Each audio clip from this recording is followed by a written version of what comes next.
Hi, I'm Natalie Renee Steffen. And you have a story about your child, yes? Yes, I have a son who was vaccine injured at 15 months after he had 5 vaccinations. He was vaccinated, unfortunately, 32 times before I put everything together as far as him being what caused him to fall into the regression of severe autism, being severely autistic. The 5 vaccines that actually pushed him over the edge into severe autism, where he woke up the next day and he was completely a different child personality-wise, was the MMR, the measles, mumps, rubella. He had the varicella shot and he had the influenza shot.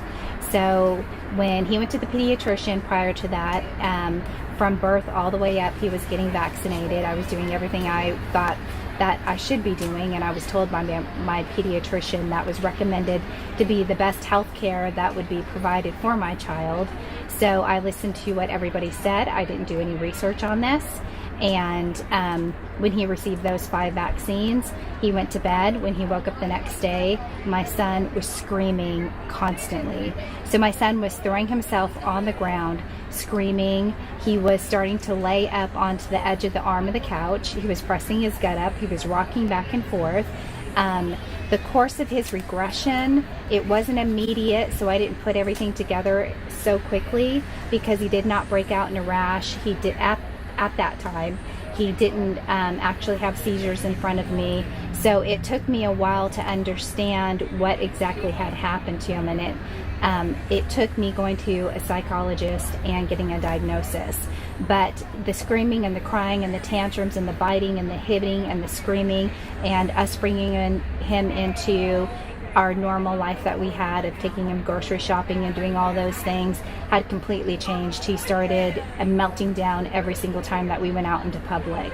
So there was about a 2-year course where my husband and I could not take our child out anymore, and we had to do it as a dual team. And as soon as my son started to freak out and scream, cry, my husband would just take our son away and I would finish grocery shopping. It got to the point so bad that my son was so strong and the tantrums were so heavy that I could no longer take my son out like I used to on my own and do errands with him. So we did this as a team. I went home and said, no more. I'm sick of crying in the car. I'm sick of trying to force my kid to be in a chair, getting back into his car seat. He was arching his back. He was screaming. He was getting violent. He went through multiple violent episodes, and this would go on in and out during the day. So he would be fine. All of a sudden something would happen and his complete personality changed. So I took him back to the pediatrician. That did not matter. Me explaining to her about the tantrums and all of that, she was more interested in he's hit every single milestone. He's had words. Now, where is he at now in his speech? I said, well, he's screaming all the time and he's not using his speech anymore. So she recommended me to go to Vanderbilt Hospital to get him analyzed to see if maybe he had a speech delay. When I told her that people were mentioning, because his eye contact started to disappear, that people are mentioning the word autism, she looked at me like I was crazy and said, he doesn't have autism. He hit every single milestone that any child would ever achieve. We do have a total of 4 kids, so we have 2 children that we raised up prior to him. There was nothing different that we saw in our son before this vaccine injury that we did in our 2 older daughters. We do have another child who is non-vaccinated because of all the research that I've done and because of what I witnessed in my son. We have a little girl. She just turned 3. You have 3 girls and a boy? Yes. So we went into Vanderbilt Hospital. I was concerned that my son had lost his hearing because he literally had regressed. They had told me that you're going to be on a wait list for about 9 months to a year before a psychologist can actually analyze your son and give your son a diagnosis. So during that course of time, my child regressed so far. And when we took him in, the first thing I did, we sat down with a bunch of psychologists and they asked us a bunch of questions. Then the next time I said, hey, you guys need to check out his hearing because I am literally calling my son. He does not turn his head. He doesn't even acknowledge when a human being walks into the room. He doesn't even know who his sisters are anymore, and he does not know who mommy and daddy is anymore. So I think something's wrong with his hearing. So they went in and they checked his hearing. He scored high. He had perfect hearing. So that clued in to me something major went wrong in his body, and I had to find out what it was. So the next appointment was us going into a psychologist and him talking to us and saying, can you excuse me, I'm going to analyze your child. So my husband and I and our kids left, and he sat in the room with Landon. Within 15 minutes he called us back in and he's like, okay, I'm done. I said, you're done? He said, yeah, I'm done. And he said, your son is severely autistic. And I said, what do you mean severely autistic? That doesn't make sense to me. He said he doesn't understand anybody. He doesn't see anybody. He does not have the compassion, a need, a recognition of knowing that anybody is around him. He's fixated on whatever he is thinking about, and he will do anything to get what his mind is focused on. But any kind of human beings, any kind of compassion, any kind of feeling towards anybody else is not there. So I started asking a whole bunch of questions because I could not understand it. And my first question was, how does a perfectly healthy child who has words, vocabulary, spoke to us, ran to my arms, hugged, kissed us, played with his sisters, put his toys away, hit all these milestones, how does he go to this blank, empty person? And he looked me in the eyes and said, I don't have the answers for you. Autism is a mystery, and we believe it's genetic. I said, it's not genetic. My son was not born this way. How did this happen? And he said, I'm not sure. And here's a list of therapists that will be able to help you.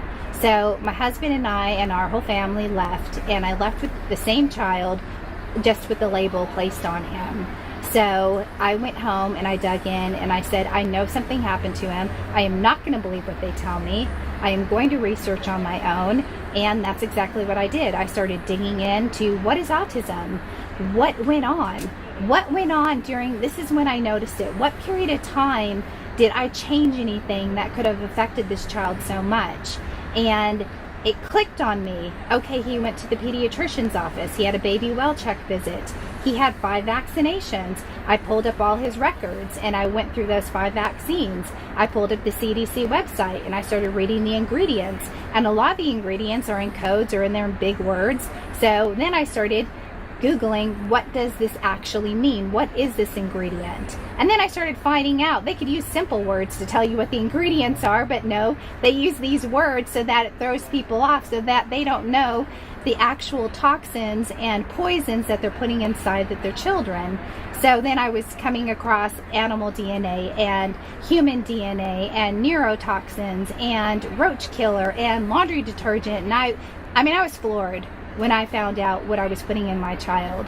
So then I started going on and saying, this is what happened, and how dare the FDA approve these kind of ingredients to be injected into a child. So then I started studying the body and what these chemicals do once they're inside the body. Then I went ahead and started finding on YouTube videos other parents that had the same exact story, because I thought I was the only mom that had an autistic child, since nobody in my whole entire life had ever mentioned autism to me, ever mentioned vaccinations to me. So I thought I was the only person out there in the world and felt so alone.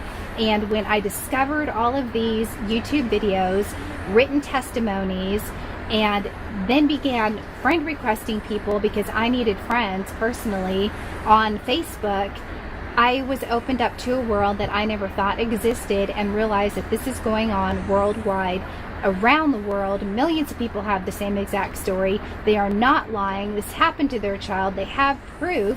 They have proof of children, pictures, smiling, interacting, videos, and all of a sudden, after regression, their child is not the same anymore. So today my child is 7 years old. He's currently 7. He's going to be 8 in January. I've been healing his body for 4 years. I've removed all vaccinations from him, removed him for my moral choice. I removed him from a pediatrician that will even hold a vaccination in their office because I know vaccines shed. I've researched so much on vaccines for the last 4 years. This is my life. I go out and I speak about this to every single person. I do it in love because I love them, and I do it kindly because I don't want them to walk away and say she's a bully, she's pushing something on me. I don't. I throw out the truth there, and I want them to know, and it's each individual's decision whether they want to actually apply that to their own life or if they want to continue to go down the route that they're going. But in moral choices, I removed them from pediatricians, never ever allowed another drop of medication from a doctor to be placed into my son's system, put him on homeopathic care, put him on holistic care, got him right into a chiropractor, and our whole family does all of this. This is a whole lifestyle for all of us now. It's educated our whole entire family, and that's exactly what I've done. So right now we are specifically doing all holistic care, chiropractic care. We've done the diet, and we're doing NAET, which is holistic, Chinese holistic, homeopathic energy healing. So each person, each mom has a different route that they want to take, and I've tried certain things, and he has come so far. He has interaction with his, he's still nonverbal, he's still in diapers, but he does have interaction with his sisters. He does know who mommy and daddy is. He does run back up into our arms and give us hugs and kisses. He does follow commands. He has come a long way, and I do get the privilege of hearing mommy once in a while, little words that come out sporadically from him. So we are seeing a huge change, and I'm ecstatic. Those little things are everything, and the most important thing was health, bringing his health back, restoring his health. Without health, how can he learn? And that was my whole thing, is you have to have your child's health back in order to be able to academically pick up the training and the therapies. So that's the route that I took with my son. And your son's here, isn't he? Where is he? My son is in the car because it's pouring rain. It's actually really pouring rain. Yes, it's out there pouring rain. Yeah, he is out in the car. He hates rain, so he wouldn't be out. He's very good. My son does not do meltdowns. For 2 years, he was extremely violent. And I'm talking extremely violent. And when people look at him today, they're like, oh no, your son's so cute. He smiles, he laughs. Yeah, he does. That's because he's covered in a whole bunch of love, covered in a whole bunch of prayer. And I have healed him majorly. And I'm going to continue to heal him. I mean, it's not like he's off the spectrum. Believe me, he's still in the severe category. But he doesn't melt down because he's not in major pain. So he's on supplements, he's on a clean diet, and he is seeing a holistic doctor once a week, and that's what we've chosen. He does do chiropractor. We adjust him once a month. So that's the route we've taken, and I just want to encourage people. Vaccines do injure. This does happen. I'm never going to stop talking about it. I witnessed it. Some people feel like they have to witness it with their own eyes. You don't have to. We love you, and we want to warn you, and that's why we speak out about it. And hopefully, if you trust somebody by their character, by the way they conduct themselves, and by the research they've done, that you'll listen to them, and that you will actually take this to heart, and this will urge you to also research for yourself. So, well, thank you so much for telling your story. Oh, thank you And you signed so the bus, much. have you? Yes, I did. Yes. Oh, wonderful.